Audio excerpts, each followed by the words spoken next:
नमस्कार, मैं हूं आपके साथ अनुष्का राय और आप देख रहे हैं नेशन भारत न्यूज। जन अधिकार पार्टी के राष्ट्रीय अध्यक्ष पप्पू यादव ने आज जमकर नीतीश सरकार पर निशाना साधा है। उन्होंने बिहार में नेताओं और अधिकारियों की संपत्ति की जांच कराए जाने की मांग की है। शराबबंदी को लेकर पप्पू यादव ने कहा कि शराबबंदी करने से पहले देशी शराब और मादक पदार्थों पर रोक लगाई जानी चाहिए। उन्होंने मादक पदार्थों का सेवन करने वालों के चुनाव लड़ने पर प्रतिबंध लगाने की मांग की है।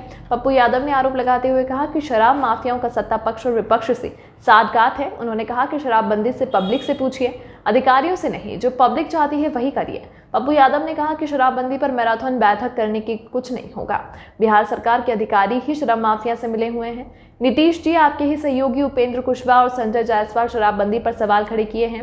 इसके साथ ही उन्होंने 29 शराब माफियाओं के नाम भी मीडिया के सामने उजागर किए। मंत्री जी जाएंगे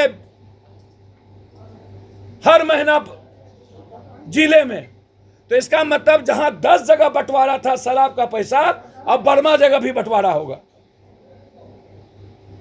डिसेंट्रलाइज मतलब तुम भी लूटो हम भी लूटो, तू खा हम खाएं, सब मिलकर खा। थानेदार और चौकीदार के बारे में उन्होंने कहा कि जहां शराब पकड़ाएगा वो सस्पेंड होंगे। तो अब तो हमको लगता है कि शराब थानेदार और चौकीदार पकड़ेगा ही नहीं। काहे का पकड़ेगा जब सस्पेंडे होंगे वो तो देख करके, हाँ जहां मरेंगे आप वहां पर सस्पेंड करेंगे, वो भी उसको भी नहीं आने देगा लोग। तो अब तो जो चौकीदार या थानेदार कभी कभी पकड़ भी लेता था, अब तो वो जिंदगी में कभी पकड़ेगा ही नहीं। अब तो और मजे हो गया। और के पाठक जी को ले आए तो इसका मतलब दाम ट्रिपल कर दिए। अब माफिया कहेगा अब मैं क्या करूंगा, तो बोलेगा दाम डबल। के पाठक अलाउद्दीन के चिराग हैं। अरे नीतीश जी, सबसे पहले आप एक्साइज को अकाउंटेबिलिटी डालिए ना। आप सब थानेदार का काम है सीआरपीसी का, उसको लगा दिए आप ट्रैफिक में।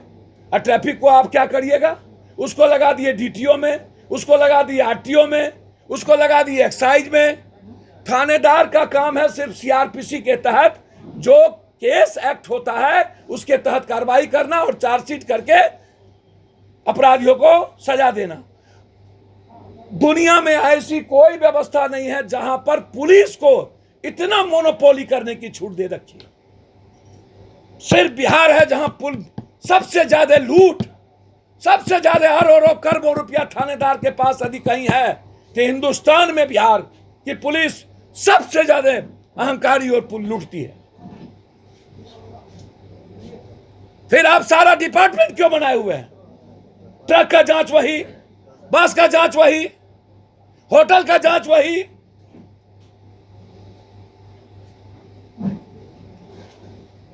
तो ये जो बैठक है, पहले आप अकाउंटेबिलिटी तय करिए। विधायपालिका, कार्यपालिका, आपसे मेरा रिक्वेस्ट है कि थानेदार से डीएसपी तक को बर्खास्त करिए। बिना बर्खास्त के और 3 महीने के अंदर एसपीडी ट्रायल करिए। आम जनता को जेल मत भेजिए। आप कह रहे हैं इतने आदमी को सजा हुई, किसको सजा हुई? पैसा भी हम 3 गुना दिए शराब के, मरे भी हम। थानेदार को नहीं जेल जाने के लिए पैसा दिए और जेल गए 6,32,000, तो वकील को पैसा दिए और परिवार भी टूट गया। Mental torture, economical torture, physical torture और फैमिली टॉर्चर, मतलब लगातार टॉर्चर, मरे भी हम। अब वो कह रहे हैं कि डिलीवर हुआ जेल जाएगा, मतलब माफिया नहीं जेल जाएगा। और मेरा आग्रह है पार्टी के अनुसार, जिस दिन मैराथन बैठक हुई उसके शाम से दलित और गरीबों के गांव में थानेदार ढुक ढुक करके थाना में लाना शुरू कर दिया, जबरदस्ती दारू का पोस्ट दे करके। उस दिन के बाद एक भी लोग गिरफ्तार नहीं हुए, माफिया बड़ा बड़ा।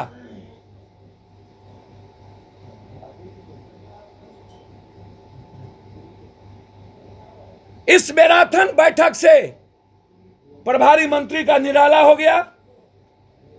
पाठक के आने से ट्रिपल हो गया माल। अब जो पकड़ता था वो नहीं पकड़ेगा।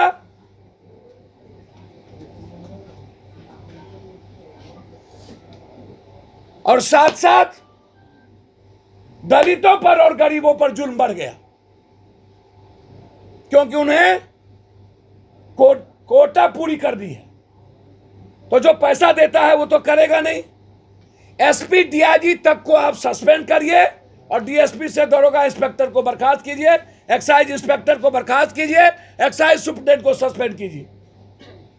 आपने ये कानून लाया था उस वक्त, फिर आपने ढील दी, फिर मैराथन बैठक की। मैं आपके साथ हूं, आप दारू को बंद करिए, लेकिन दारू को बंद करने के पहले देसी दारू, स्मैक, गांजा, हफीम चरस नहीं, कोरेक्स। मेरा डिमांड है, हर बच्चों के हाथ में स्मैक जा चुका है। मेरा तीसरा डिमांड है, जो लोग स्मैक और दारू पीते हैं उसको चुनाव प्रक्रिया से वंचित करिए। अभी तक के लिए फिलहाल इतना ही। खबरों के साथ बने रहने के लिए देखते रहिए नेशन भारत न्यूज।